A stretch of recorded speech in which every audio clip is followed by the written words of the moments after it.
दोस्तों, आप सबका स्वागत है हमारे यूट्यूब चैनल में संजू की रसोई में।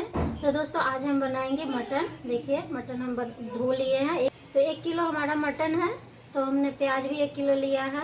तो चलिए अब इसको हम रखते हैं। अब मसाला दिखाते हैं क्या क्या मसाला हमें इसमें पीसने के लिए। हम दोस्तों ये लहसुन लिया है, 2 ढेरी लहसुन है हमारा, काली मिर्च है, ये हरी मिर्ची है 5, तीखा अपने अनुसार करें, अदरक 1 टुकड़ा, जीरा है, ये सबको हम पेस्ट बना। यहीं पर हमारा खड़ा मसाला है दोस्तों, देख सकते हैं आप, ये दालचीनी गोटा है, सब सारे मसाले, लौंग इलायची जितने हैं जावित्री खड़ा है, इसको हम पेस्ट बना के डालेंगे। और ये सारे खड़ा मसाला हम थोड़ा रखे हैं साइड में, इसको हम तड़का में देंगे। और जीरा है तड़का के लिए, ये भी तड़का के, ये तेजपत्ता भी हम तड़का में डाल।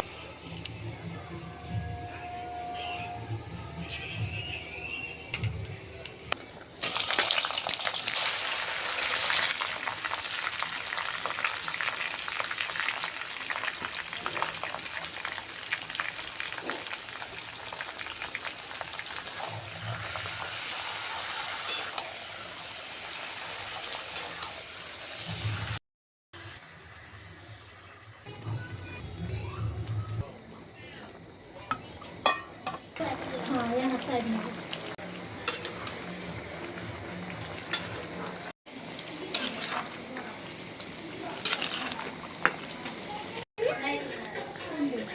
बहुत अच्छा।